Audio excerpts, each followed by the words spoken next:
Hey folks, and welcome back to West Yorkshire Retro Gamer. Today I thought I'd do a little match preview of the match that's coming up between Wolverhampton Wanderers and Leeds United. The match is to be played at Wolves' ground, which is Molineux. And I just thought I'd have a look at the league table, Premier League, and have a look at what the two possible lineups might be. So starting with Wolves, being as they're the home team, bad start, very bad start. They sit 20th, bottom of the Premier League right now.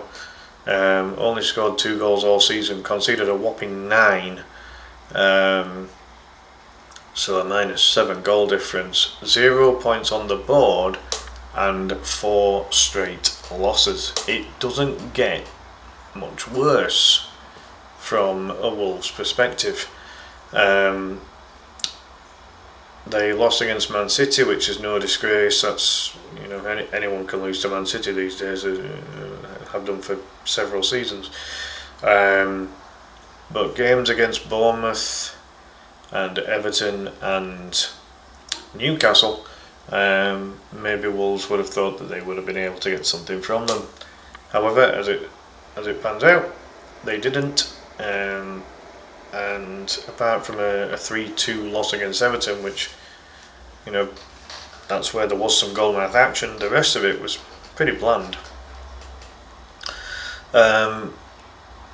So, difficult start for Wolves in terms of their results, and things have got to pick up quickly, otherwise, that the manager's going to get sacked.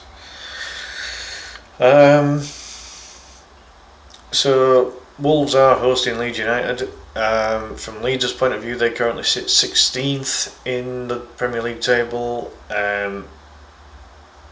Scored less than Wolves, ironically. Leeds have only scored 1 goal this season, and that was a very well taken penalty from Lucas Mecha. But other than that, the lack of goals is a concern. 6 goals against, but you have to take into consideration that 5 of those was in one match. Now you could argue that Man City put 4, against Wolves, so a similar scenario in that regard. Leeds were never going to have a chance against Arsenal. Could they have maybe kept the score down a little bit? I think 3-0. When I look back at that match now, one was a penalty, one was a free kick. If memory serves me right, I've tried sleeping since, and I've tried to forget that match. But those are 2 goals in particular that you could quite easily have avoided just by playing a little bit more intelligently. So yeah, Leeds' goal difference not brilliant, and ultimately, for Leeds currently it is 1 win, 1 draw and 2 losses. The game against Fulham really should have been a 0-0 draw.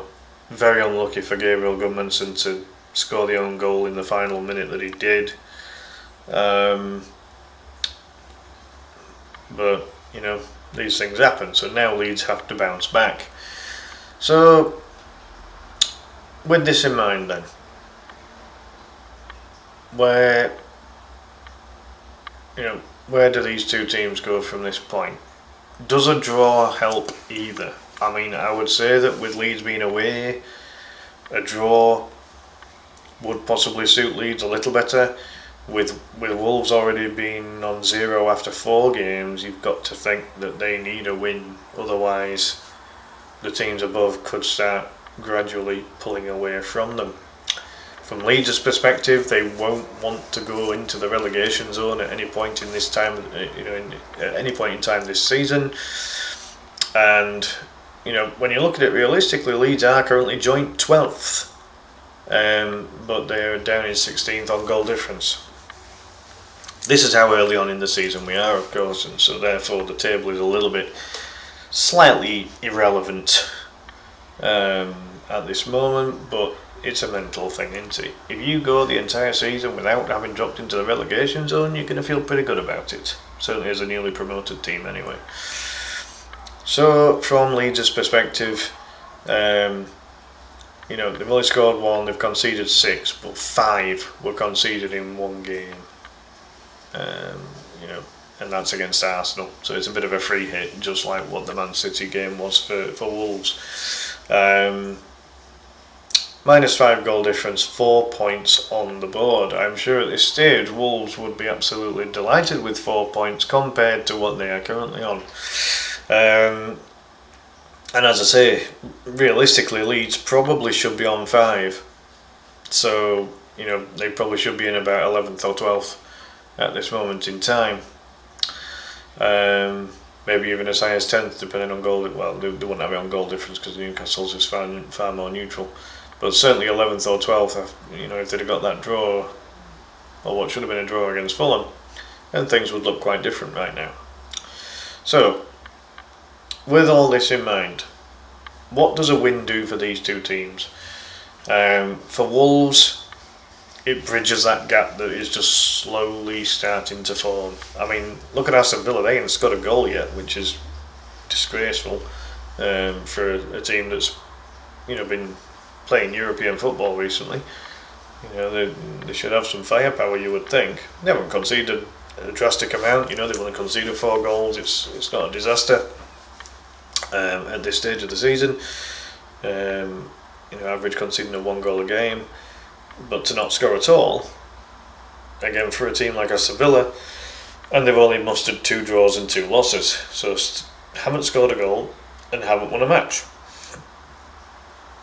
So, for Wolves, a win would obviously bridge the gap with them. West Ham, another team that started the season pretty badly, but did make a very slow start to their recovery by getting that win that they got recently, but still 3 losses on the board. They're only scoring an average of a goal a game, but have conceded an absolutely humongous 7. They've got a -7 goal difference, which is partially because of a humongous 11 goals conceded. 11 goals conceded in 4 games. That is bad. That's really bad. So, again, if Wolves were to win this match against Leeds, it then puts them potentially on a par with West Ham, as the goal differences, certainly currently at least, are identical. And then just outside of the relegation zone, you've got Burnley, who again have scored an average of 1 goal a game, but have only conceded 7 as opposed to the 11 of West Ham. And again, Burnley have currently conceded less than Wolves as well. Burnley, very much like West Ham, have got 1 win on the board and 3 losses. So a lot can happen over this next coming weekend. So as I say, what a win would do for Wolves is that it would bridge that gap between themselves and, at least currently, Aston Villa, West Ham and Burnley. A win for Leeds, that would put them up to 7 points, which, if nobody else was playing, that would prop Leeds up very nicely into the top half of the table. Again, we have to take into account that every other team's got to play a game this weekend, and so therefore teams won't move that dramatically. But with most of the points gaps being fairly small, there could be still quite a bit of movement. Again, you look at how many teams are currently on 4 points. So, just giving that as an example, a win for Leeds giving them 7 points, as long as not too many of the ones above get wins, then Leeds could find themselves going up the table quite nicely. Would going into the top half be realistic if Leeds did get a win? I would say no. I think there'd be enough teams that would probably get it.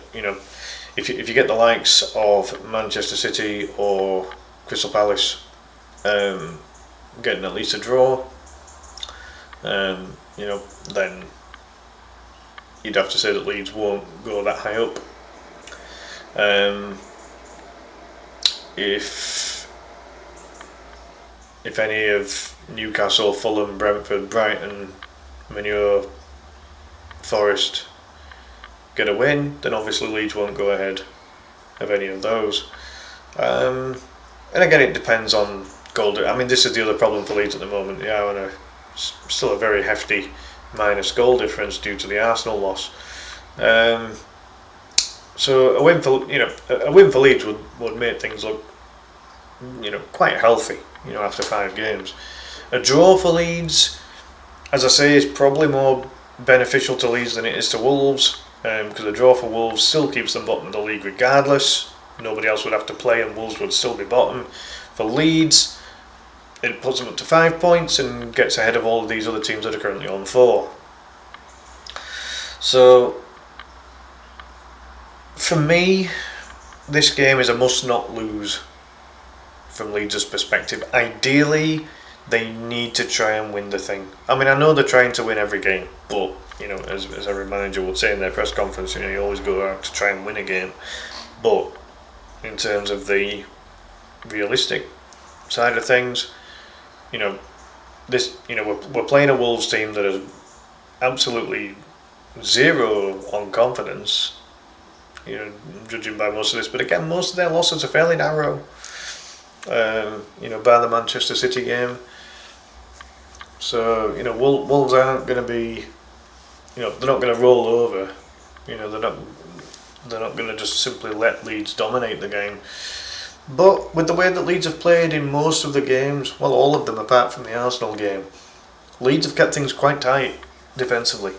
As I say, very unlucky against Fulham, and realistically, probably would have had 3 clean sheets after the first 4 games if it wasn't for that nasty own goal. So, I'd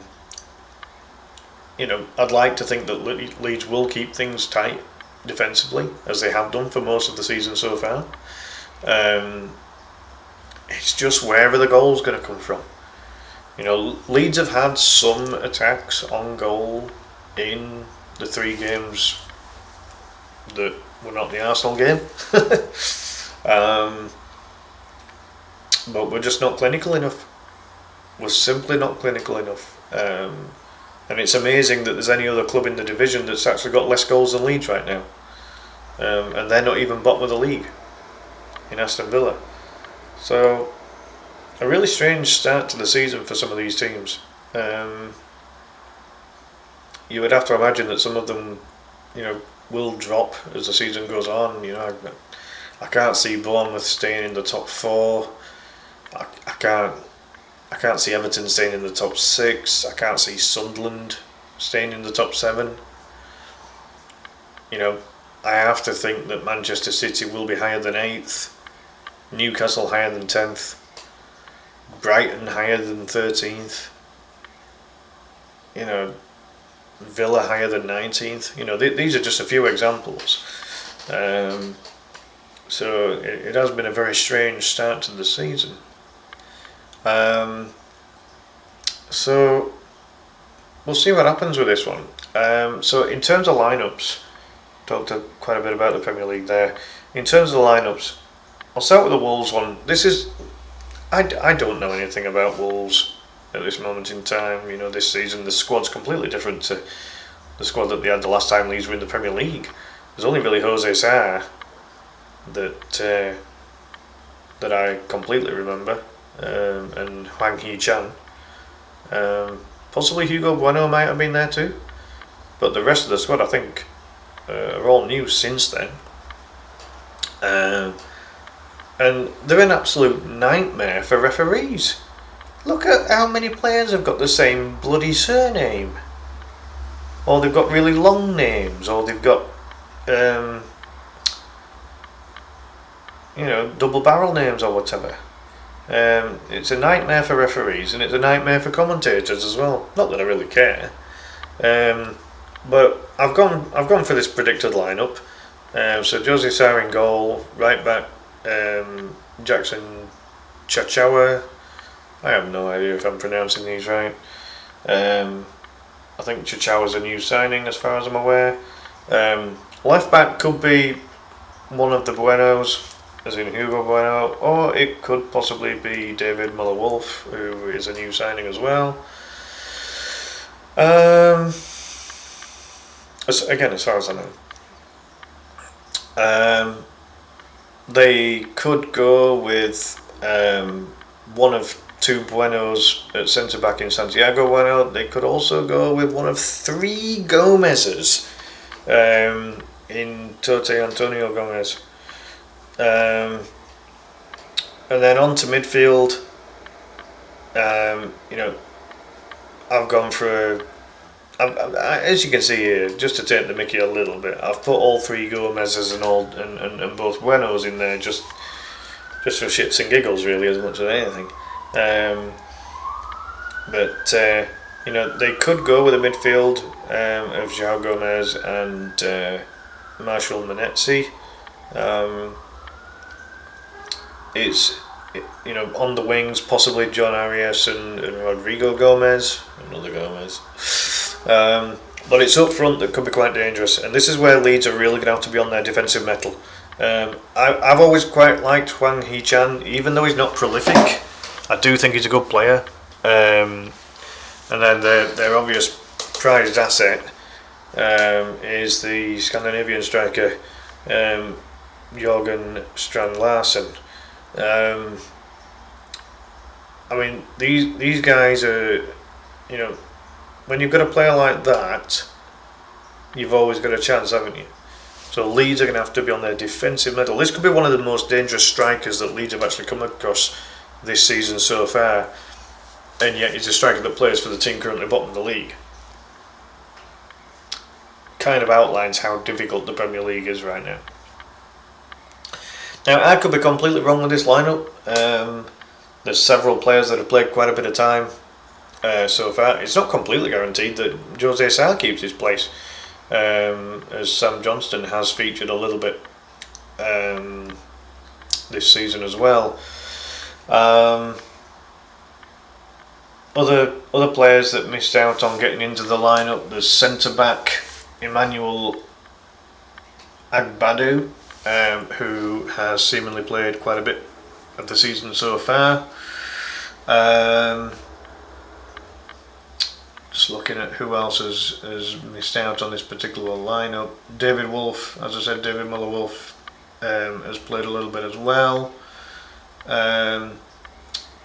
Centre back Yerson Mosquera, possible. Even Matt Doherty, if they want to get a bit more experience in at left back, or right back even, sorry. They could maybe play him. Who else has missed out? There's a defensive midfielder called Andre, Brazilian, got a very long name, so I'm not going to read all that out. They've got a French midfielder as well, Jean-Rickner Bellegarde. He's played quite a bit, so maybe he plays. Attacking midfielder Fer Lopez, young Spanish lad. Maybe he gets some game time.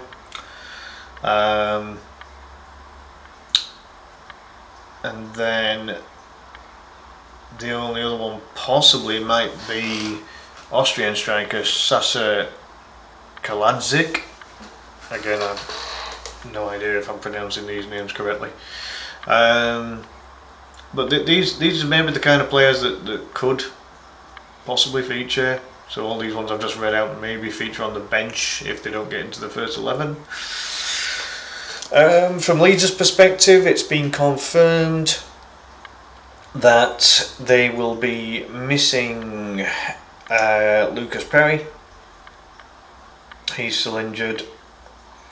So Carl Darlow is likely to start. And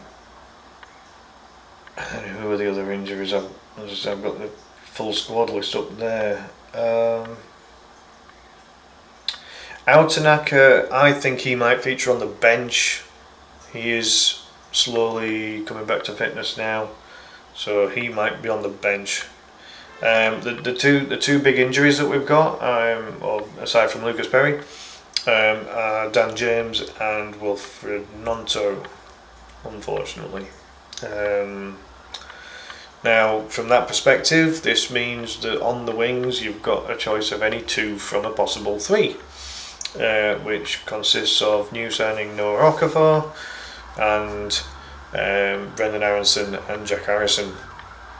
If I'm going to be completely honest, I think we probably start with Okafor on the left and Aronson on the right. This is me thinking what Daniel Farke might decide. This is not my personal lineup, but this is what I think Daniel Farke might go with.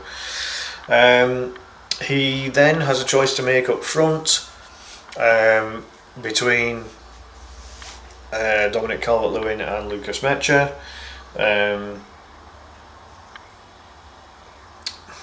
If I was to hedge my bet, I think he goes with Calvert-Lewin.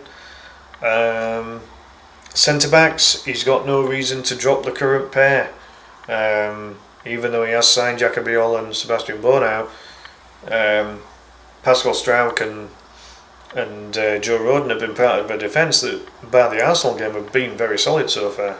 So there's not really any reason to change that. And then in terms of full-backs, alright, he scored the own goal, but he's been one of our better players this season so far in Gabriel Gudmundsson at left-back. So I think he starts again, and then Jayden Bogle, who certainly in pre-season looked very, very bright, and looks like a very good attacking outlet. And Leeds need to play as many of their attacking outlets as they can to try and get some goals. It's not just about, which striker you play, but you've got to play players that are also going to, be the creators. And at the moment, Leeds do lack some creativity. We are averaging a few shots on goal each match, but we've got to be more clinical, got to be more accurate in front of that goal. And this is a big worry. It's a big worry for Leeds right now. We didn't bother signing anyone towards the end of the window. Ironically, Wolves signed a player that I sounded out as a possibility in one of my previous videos.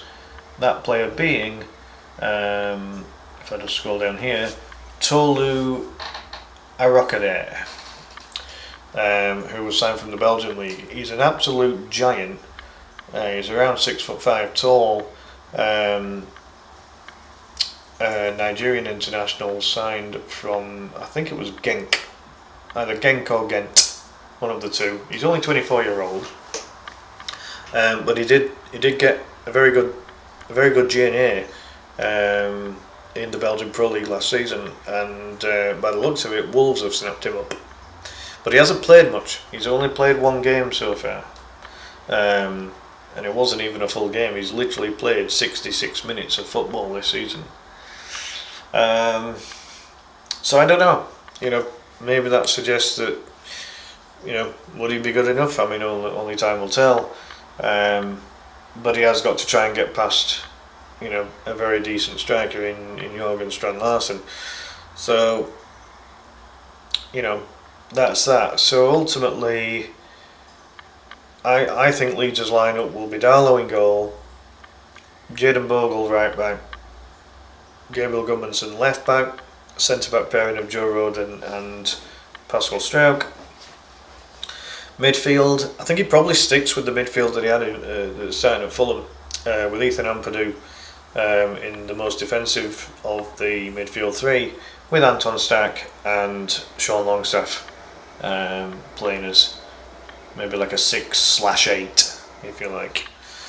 And maybe Stack even given or Longstaff for that matter, given a little bit of license to be a 10, certainly in possession, so that we have a little bit of midfield support in the attack.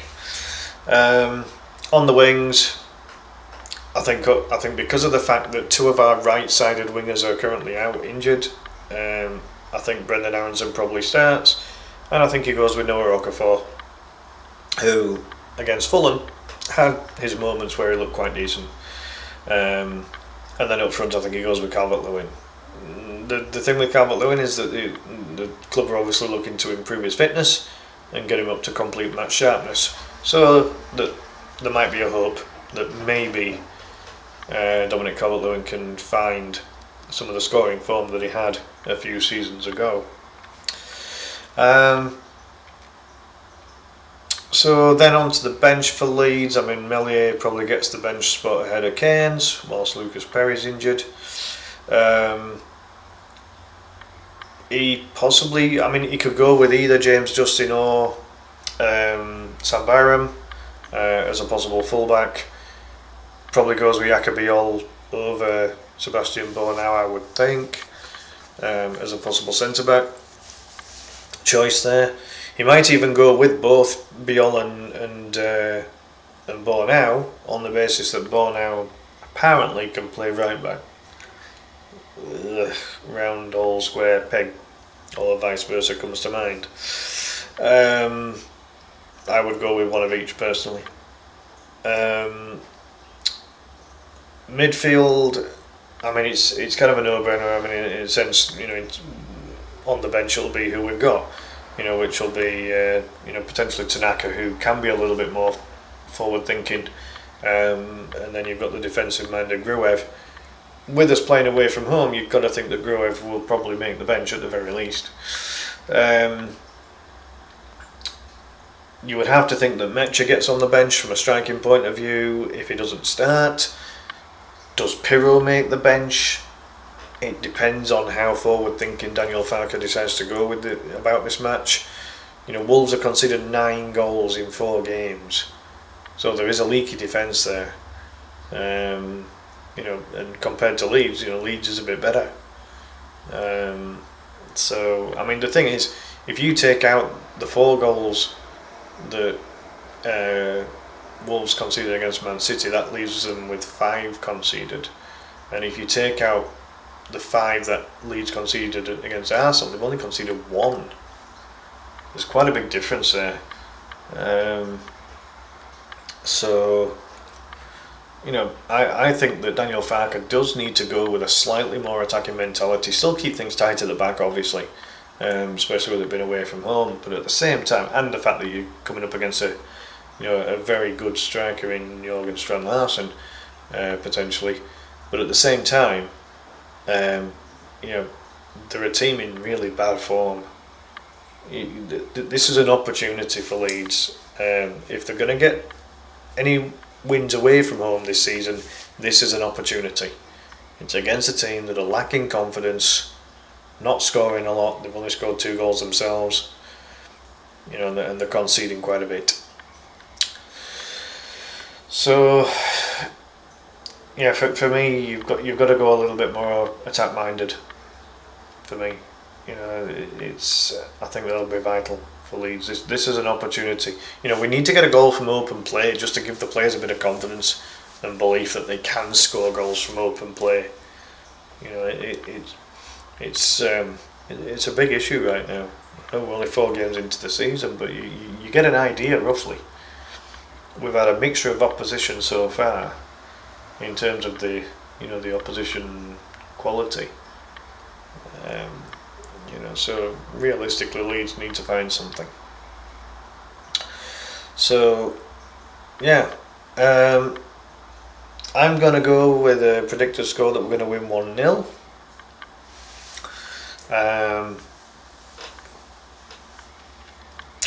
Who scores?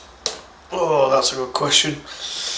Because I'd possibly go with Mecha coming on as a sub, and he scores. I think that would be the most likely at the moment. But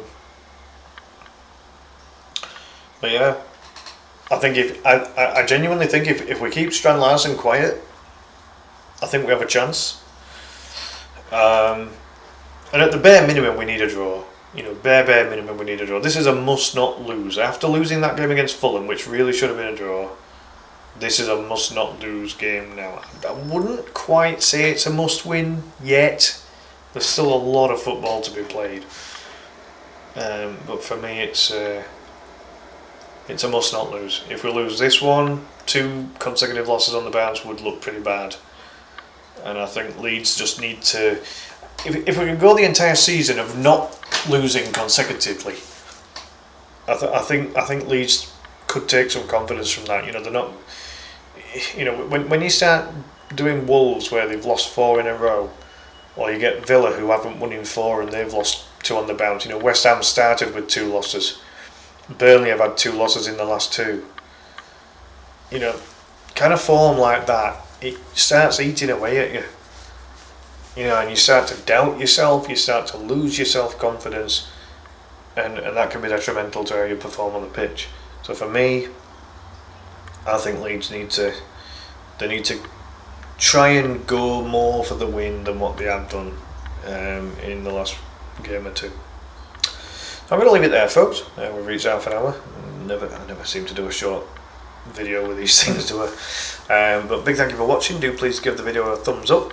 Do please hit the like or the hype or whatever these buttons are these days. It really does help the channel. And yeah, with that being said, let's hope Leeds get the win. And then, you know, it'll be interesting to see what the table looks like if we do win. And even if we draw, as I say, I don't think a draw is a disaster, but I think it is an opportunity to get the win. So in the meantime, take care, enjoy the rest of your day. I'll see you next time. Bye for now.